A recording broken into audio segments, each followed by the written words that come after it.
Então, a primeira etapa do Japji é o Mula Mantra. Então, explica a raiz. E nesse mantra está toda a ciência. Todo o resto do Japji é para explicar o Mula Mantra. Né? Mas Japji. Japa é aquilo que a gente faz com o Japa Mala, não é? Japa. Você usa uma mala para fazer uma caminhada, né? Japa.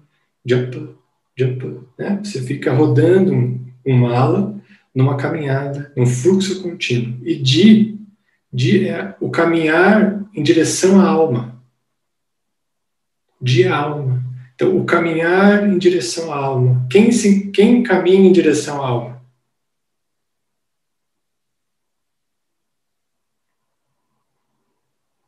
Né? Provavelmente, muitos de vocês têm a sensação de que tem uma alma. Né? É vocês que têm a alma ou a alma que tem uma estrutura e se manifesta? Percebe o controle da mente? Como ela quer determinar, ela está falando que ela tem uma alma. Veja que loucura, né? A mente tem uma alma. Quando a mente é uma emanação da própria alma.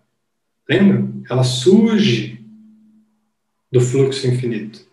Ela não é o fluxo infinito que tem domínio sobre isso. Né? Um caminhar em direção à alma. Então, toda a estrutura dessa meditação é para a mente. Para a mente se direcionar e se abrir para a alma. Não é o que a gente está precisando?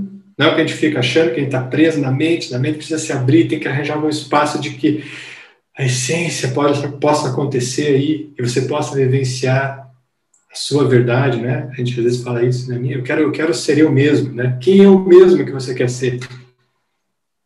Que você já não é. E que não está reconhecendo. É a mente que precisa se direcionar para esse reconhecimento. Como nós estamos baseados, todas as nossas informações são baseadas nos processos da mente, a mente não sabe o que é isso, porque ela não é essa totalidade, ela é uma parte dessa totalidade. Ela não consegue saber o que é a totalidade, ela fica achando que precisa conhecer a totalidade. Quando ela é parte da totalidade. O Parvinder, ele sempre usa esse exemplo, ele usa o exemplo do oceano. Então imagine um oceano. O oceano se move porque ele está se movendo. Para lá e para cá. Mesmo quando está parado, está se movendo, né? Não está parado. Mesmo quando você fala assim, nossa, estou parado. Não está parado, ele está se movendo.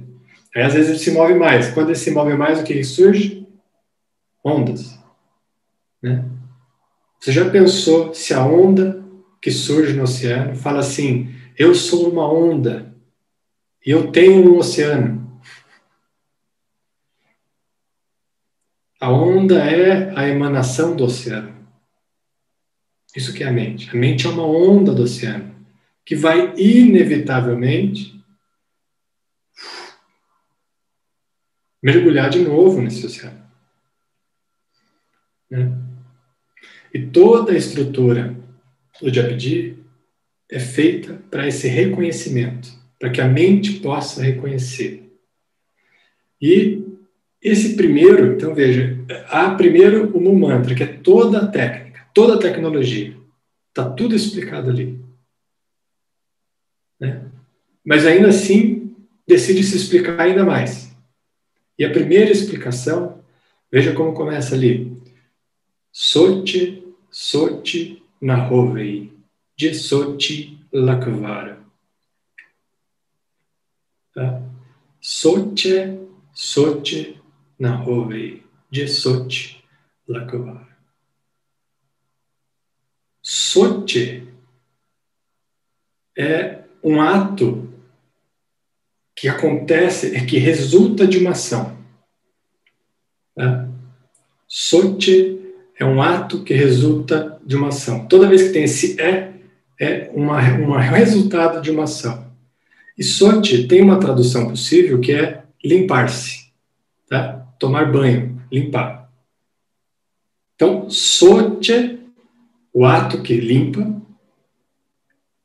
Soti resultaria numa, digamos assim, num ser limpo, certo?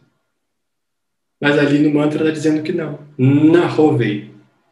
Então, a primeira frase desse mantra está dizendo que não é por limpar-se que você experimenta a totalidade.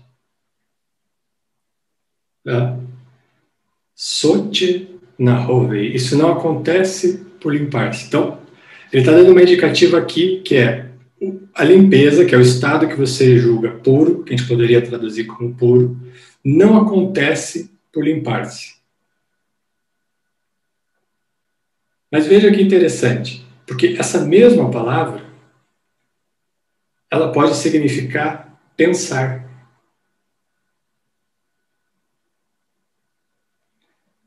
E a gente pode ler esse mesmo mantra vendo o seguinte: por pensar e pensar, ainda que milhões de vezes, ainda assim você não reconheceria o estado de presença, Hovei. Ou Soche, o estado da limpeza. Tá? Isso não aconteceria. Ou, ainda a gente poderia ler como, não é por limpar o externo que a mente reconhece esse estado. Né? Hovei, mais especificadamente, esse Hovei, esse I, ele tem uma característica feminina, né? Um fluxo feminino. Um fluxo feminino contínuo que se movimenta na polaridade. Tá? Dentro do yoga, isso é conhecido como Shakti. Shakti não é o poder feminino que se movimenta? Um fluxo infinito de movimentação. E que se movimenta na polaridade, na atração e repulsão. Porque esse fluxo se movimenta na vida que a gente conhece. Só que Shakti é Shiva, em essência. Porque Shiva e Shakti nunca são diferentes. São sempre os mesmos. São unos, são juntos. Então também é a própria manifestação da vida. A polaridade Shakti feminina se movimentando por ser Shiva é a mesma coisa. Então a vida é completa em si mesma. Hovei, essa é a qualidade completa de um Shakti, de uma força feminina que se move. Né? E a gente vai ver, especialmente já na próxima aula, essa cosmogonia Shiva, Shiva Shakti, a maneira como o manifesto vai se abrindo e se quebrando e se dividindo. Né? Karma. Kar é ação. Ma, normalmente é o som de mãe. Né? Então, mãe é como se fosse um abraço que te acolhe profundamente. Não é assim que a gente reconhece a mãe, normalmente? Né? Um grande abraço que te acolhe de novo, com o mesmo amor que você tem. Né? Então, karma, ação e reação de mesma intensidade. Não quer dizer ruim, quer dizer ação com uma reação igual. Né? Mas ação que divide e que vai se dividindo. Dharma, dra. Dharma, dra é uma ação que junta. Então, dra coloca junto. E ao colocar junto também tem uma reação. Ma, né? Tem uma consequência. O juntar e o soltar. E essa é a maneira como a vida se move. Karma e Dharma. Tá? Shakti. Shiva Shakti. Nós vamos ver isso agora. Eu só quis digamos assim, abrir mais esse mantra ali, especificadamente esse Hovei, justamente para a gente falar disso e como cada coisa está intrinsecamente ligada à outra. Então a gente pode, a partir de um som Hovei, tirar toda a cosmogonia da vida se manifestando. né, por um fluxo feminino, nesse caso, que se divide e que gera toda a vida acontecendo da maneira como a gente consegue perceber, como a mente consegue perceber. Tá? Soche nahovei de soche lakvar. Esse lak é essa qualidade de milhões e milhões. Tá? Milhões e milhões de vezes. Então, por pensar ou por limpar-se milhões e milhões, ainda que milhões e milhões de vezes, ou seja, infinitas vezes, né? Ainda assim você não experimentaria aquela consciência. Então, veja que interessante. A primeira instância, logo após o Mantra, primeiro sutra, a gente poderia dizer assim, primeiro sutra aqui de Guru Nanak, ele está falando que, por pensar e pensar, ainda que milhões de vezes, você não experimentaria. De novo, nos dá um indício sobre esse processo da mente, né?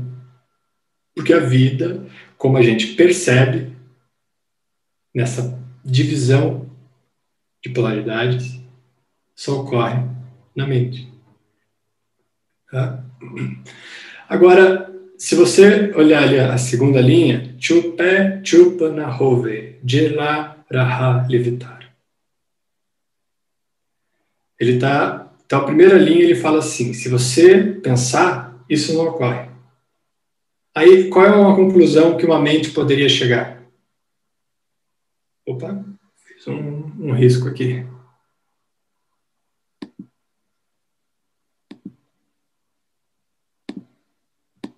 Deixa eu ver se você apaga.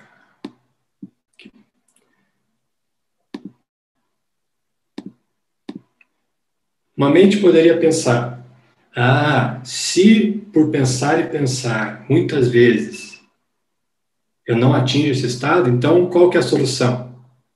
Vou ficar em silêncio, não é? Não seria uma conclusão óbvia que a mente chegaria? E é por isso que tem o segundo estágio ali. Chupe chupa nahove, jela raha levitar. Tá? Chupe chupe nahove. Nahove, de novo ali, o nahove. Também está dizendo que aquilo não vai acontecer. Né? Ficar em silêncio. Ficar em silêncio não, né, o que resulta do silêncio não é o estado de silêncio, desse silêncio da mente.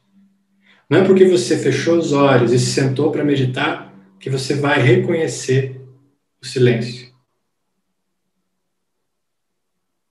Ele está indicando isso. Por pensar e pensar você não consegue, e por se manter em silêncio, gelar a levitar é em um único ponto, inclusive. Mesmo que focando em um único ponto. Então você pode sentar-se em silêncio e focar somente em um único ponto e ainda assim você não experimentaria o silêncio. E veja que interessante, ele não está dizendo que isso não funciona. Ou que isso não é, que isso não é para ser feito. Que não é uma etapa do que fazer. Ele está dizendo que, por só fazer isso, uma mente que acredita só nisso, não experimenta isso. Tá? É muito importante isso. Porque esse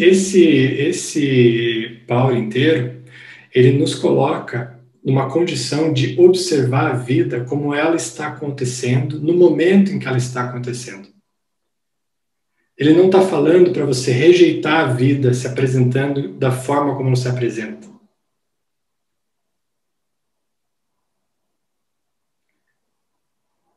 Inclusive, porque a terceira linha nos dá esse indicativo. Pukya Puka. Então, Pukya são os famintos. E Puka, a fome. E ali de novo tem um na, sempre que tem um na, você pode ver ele na primeira linha, soche, na hovei, né? Chupe, chupa, na hovei, pukia, puke, na uteri. Sempre que tem um na, é negação. Se vocês repararem, o nome de Guru Nanak é Nanak, Nanak, aquele que nunca diz ao ek, a um. Aquele que não nega a unidade. Isso significa Nanak. Nanak. Aquele que não nega a unidade. Então, de novo ali, na uteri. Então, uma negação. Né? E veja que interessante, que fala assim, os famintos, por preencher a fome, não experimentarão o estado. Ainda assim, não é. Aqui ele está dando uma indicativa, de novo. Que tipo de fome a mente tem? Ela não quer coisas?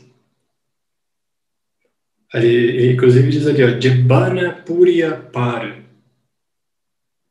Nem por amarrar o mundo inteiro em si. Ainda assim, essa fome não é preenchida. E aqui ele também está fazendo um paralelo de quando você acha que o contrário também pode ser uma verdade. Ele está sempre prevendo o que a mente pode achar. Então, se a mente pode pensar ali que por pensar e pensar não dá certo, ela percebeu que não dá certo, ela vai falar, vou ficar em silêncio. Também não é só isso. Se você... então se não é isso, eu vou saciar todas as vontades que minha mente tem. Nem que você tenha o mundo inteiro, ainda assim não saciará essa fome. Então se eu não vou ter o mundo inteiro e essa fome não vai ser saciada, não vou mais comer. Vou me desapegar da vida. Não me interessa mais nada material. Ele também está dizendo que não é por se tornar faminto, né? Não manter uma fome em você, que aquilo acontece. Ele está utilizando aí alguns degraus, especialmente para lidar e fazer uma crítica aos tipos de yogis da época. Naquela época, muitos yogis decidiam ir para as montanhas. Votos de silêncio, votos de fome, ignorando a vida da forma como ela acontece. Achando que a vida, da forma como ela acontece, não é divina. E não é uma manifestação dela mesma. Ele não está falando que isso é errado. Ele está falando assim, se você acha que ao isolar essas variáveis, sua mente vai parar o processo, é melhor você olhar de novo para isso. Porque não é isso o que resolve. E eu acredito que vocês, num grau da vida de cada um, já perceberam mais ou menos essas indicativas. Né? E é por isso que, inclusive, se lança daí num caminho espiritual, vai buscar yoga ou outras tradições ou qualquer outra coisa. Né? Algo que possa te direcionar a mente para essa experiência da presença. E aí ele faz um quarto, né, uma quarta atenuada ali, uma quarta pontuada, que é Sahasa Siyampa.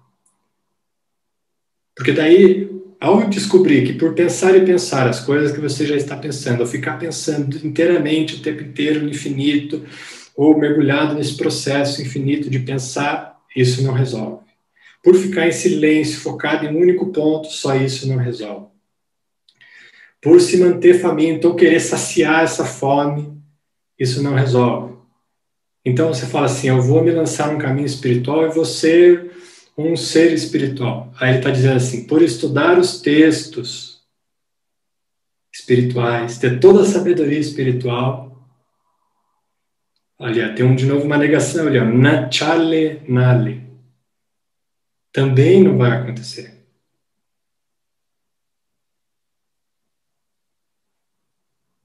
Ele vai minando todas as possibilidades que a mente tem de se agarrar em alguma coisa.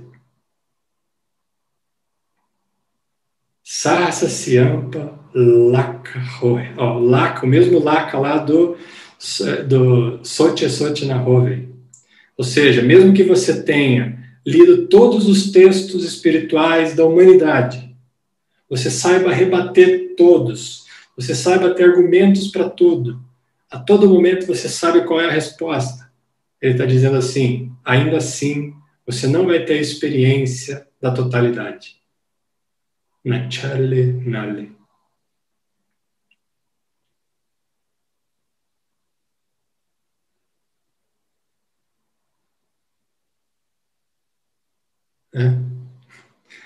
Aí quando você é minado de todos os jeitos, a mente é minada, ela precisa saber, mas então o que eu preciso fazer? Né? Se nada disso daí vai resolver. Né? Tudo que ela achava que ia resolver, não resolveu.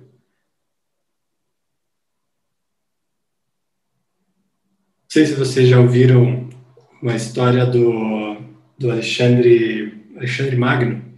O Alexandre Magno, ele invadiu a Índia, eu não lembro exatamente o ano, mas ele invadiu a Índia, ele estava na expansão do Império, e ele queria dominar o mundo. Né? Quando ele chegou na Índia, foi provavelmente a primeira vez que Ocidente e Oriente começam a trocar informações, assim, de uma maneira mais estruturada. Quando ele chega na Índia, ele começa a descobrir os ensinamentos da Índia, a beleza e a riqueza que tem na Índia. Ele fica maravilhado e ele decide chamar o yogi mais inteligente da região ali, porque ele queria ser comovido, ver essa beleza de perto. Né? E aí ele descobre ali qual que é o yogi da região e manda lá o exército dele, os generais, porque ele mesmo não iria até lá, né? Buscar esse yogi e trazer ele para que ele pudesse fazer alguma abordagem filosófica dessa e que ele pudesse ficar maravilhado com isso. Na versão original da história, esse yogi recusa e a história, ele manda uma carta para Alexandre Magno e a história meio que acaba aí.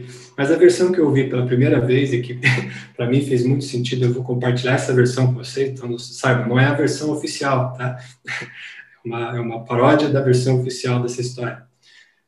Nessa história, Alexandre Magno fica primeiro inconformado, que o yogi negou a visita. Ele fica inconformado, ele não pode acreditar, porque o imperador, ser negado um pedido para o imperador era motivo de morte, certamente, naquela época, né? Quando você negava o imperador. Então, primeiro ele fica assim, ele nem soube como reagir, porque nunca ninguém tinha negado ele, né? Todo mundo já estava tão amedrontado que nunca negava um pedido do imperador. Então, isso no primeiro momento, causa uma estranheza para ele, ele nunca tinha lidado com isso. E por então ele nunca ter lidado com isso, isso deu um insight para ele, falou assim, então eu quero saber mais o que tem lá. Porque isso não é normal. Alguém não negaria um pedido para um imperador. E ele vai em direção ao yogi. Quando ele chega lá para o yogi, ele pergunta, ele quer fazer muitas perguntas para o yogi, porque ele tem essas dúvidas filosóficas. E ele queria resposta, ele queria saciar essa fome, ele, apuk. Ele queria saciar a fome dele. E o yogi fala assim, ok, eu vou te responder, mas antes você vai me deixar fazer uma pergunta para você. Com essa condição eu te respondo. De novo ele estranhou, porque assim, já não basta ter negado, eu venho até aqui e ainda coloca agora uma condição para me responder. Né? Quando ele coloca essa condição, a pergunta que vem é: por que você está dominando a Índia? E aí ele fala: por questões estratégicas, eu preciso proteger o império que eu já tenho, eu quero avançar mais, então, e esse território é importante para me proteger do império mongol, que possa ter lá para cima, outros impérios, outras possíveis desavenças, então esse território é importante. Daí o Yogi pergunta: tá, e aí quando você dominar a Índia, né, o que vai acontecer? Aí nós vamos ter que avançar e dominar a próxima etapa, porque se a gente não avançar de novo, a gente corre o risco de ser invadido e tal, então a gente tem que continuar avançando. Ok, você vai avançar até onde? Eles vão indo, né? Eu falo assim, então chegamos no ponto onde Alexandre o Grande domina o mundo inteiro. Né? Aí Alexandre domina o mundo inteiro, ele fala assim, ok, aí então, o que você vai fazer? O Yogi pergunta para ele. Aí Alexandre fica meio perdido, porque fala assim, ok, agora eu já dominei o mundo, o que resta para fazer, né? Ele para um segundo para pensar e ele fala assim, aí eu me sentarei e descansarei. Aí o Yogi vira para ele, então o senhor suma daqui, porque eu já estou descansando e você está me atrapalhando. Né? Ou seja, eu não preciso sair em busca de tudo isso. Não é essa fome que vai ser preenchida para esse estado de presença. E é isso que Guru Nanak está falando aqui. Né? Não é por você ficar alimentando uma lógica e ficar pensando. Né? Não é por você não querer pensar. Então você fala assim, eu estou pensando demais, eu não quero mais pensar. Não é por não querer pensar, não é por parar de pensar que isso vai se resolver. Né? Não é por você ficar limpando o externo. Né? E aí, por achar que limpar o externo, você vai mergulhar no interno, num profundo foco, ignorando o externo, que isso também vai se resolver. A vida acontece dentro e fora, e manifesta, e manifesta. E manifesta e manifesta. Né? Sem manifestação e com manifestação. Não é adquirindo tudo que você vai conseguir. E a gente, no nosso momento atual, a gente está muito acostumado a alimentar todos os desejos da mente, não está? Toda a estrutura da nossa vida está baseada na alimentação de qualquer desejo da mente. Você quer alguma coisa, você vai fazer isso para conseguir. Aí você vai isso, aí você vai isso. Aí você fica incessantemente querendo coisa, querendo coisa, querendo coisa, satisfazendo essa vontade. Toda vez que tem uma vontade, você vai lá e faz. Toda vez que tem uma vontade, vai lá e faz. Esse é o modelo de consumo da nossa era. E esse consumo só dá certo porque a gente decidiu, por algum momento, ficar satisfazendo desejos. Né?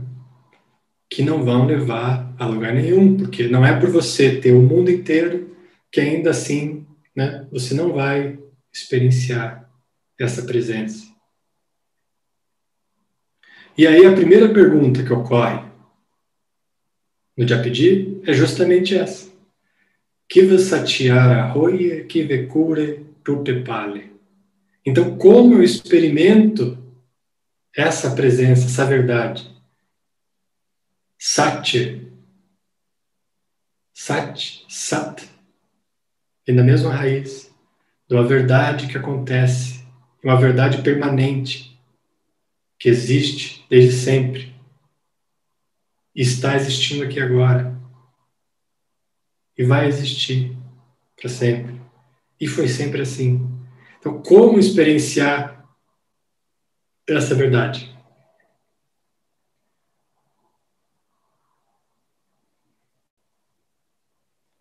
Hokamarazai Chalana Nanak Likianali. Observe a vida. Observe a realidade. Seja a realidade. Hukame. Lembram quando eu falei a brincadeira do humano, né? Luz da mente, human. Aqui nós temos o mesmo hu ali. É a luz. Ka, ação, karma, mesma raiz de karma, ação, de ação. Hu, ka, a luz que permeia a ação, me, e tem um retorno de mesma intensidade. Qual é a intensidade de retorno da luz? Do infinito. Quando o infinito age, o que retorna?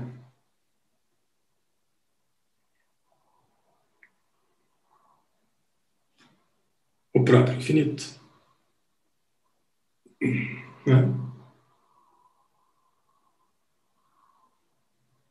Hukama, Razai, Chalana, Nanak, Likyanale.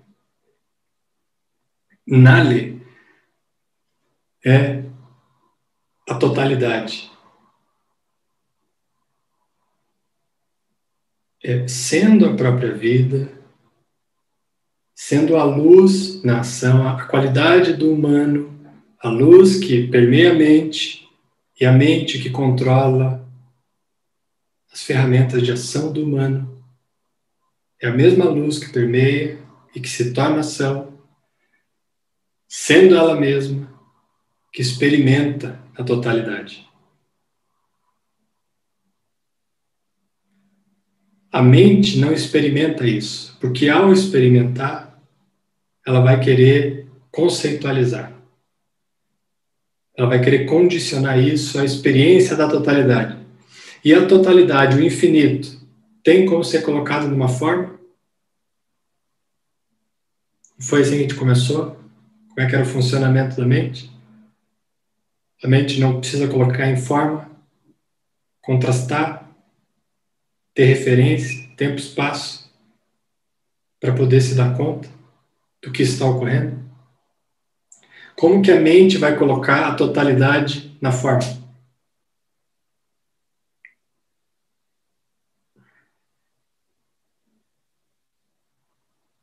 Ela não coloca. A resposta é Hukame. É a própria realidade. É uma experiência. E isso, para a mente, é uma loucura.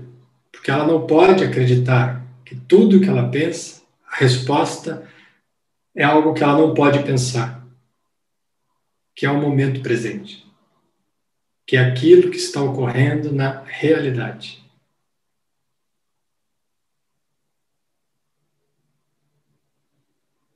É uma experiência.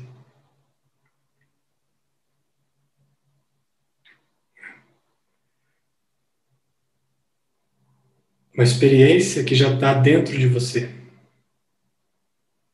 e que nunca esteve fora. Quando que a realidade não está ocorrendo?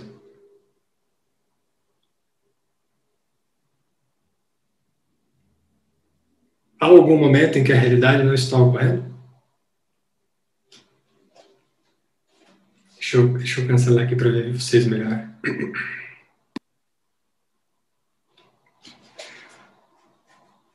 Quando que a realidade não está ocorrendo?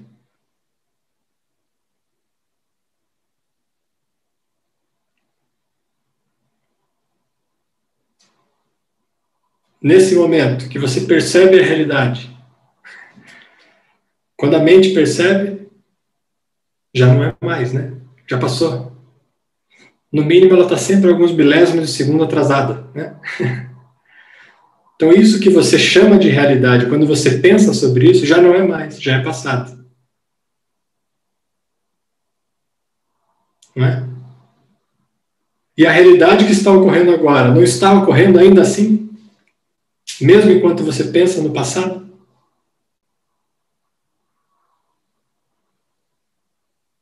Então, por que você acha que precisa ir a algum lugar, se o que você já é, que a realidade, está ocorrendo agora, nesse exato momento?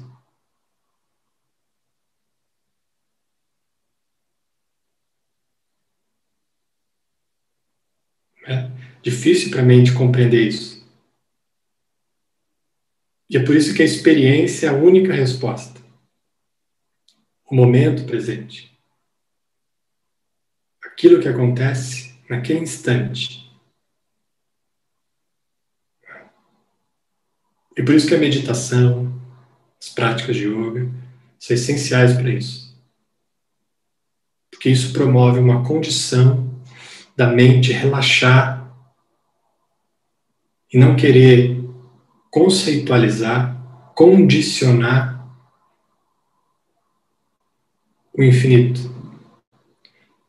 Recentemente eu tenho falado muito, para quem assiste a aula já ouviu falando, para outras conversas. Quando a gente fala amor incondicional, já repararam? A gente gosta de usar essa palavra, não, o amor é incondicional. A gente não se dá conta do que a gente está falando. Porque botou o incondicional numa caixinha aí dentro, com algum significado que você acha bonito, e está aí propagando isso incondicional, incondicional. E o que está fazendo é só condicionando tudo, né? Colocando tudo numa caixinha de forma. Incondicional é incondicional. É não ter condição, é não ter forma.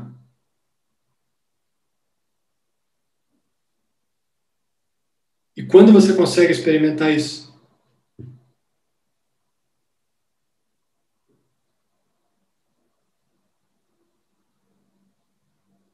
No único lugar que você está. No agora. Veja que interessante. O agora é a sua ponte para o infinito. Estar presente é a única chance que você tem de experimentar esse infinito. Experimentar a sua própria essência. Que você está tanto buscando em tantos lugares.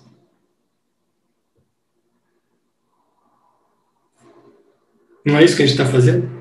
Aonde está? Onde está? Onde está? Onde está? Buscando em um monte de lugar, testando isso, fazendo aquilo, que meditação funciona, outra prática, vou em tal lugar, vou nisso, vou naquilo, vou nisso.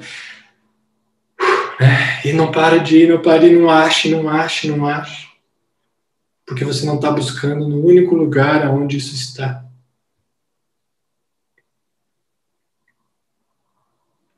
E exatamente aí agora. Nesse momento, você está reconhecendo o infinito que você é, a sua própria essência?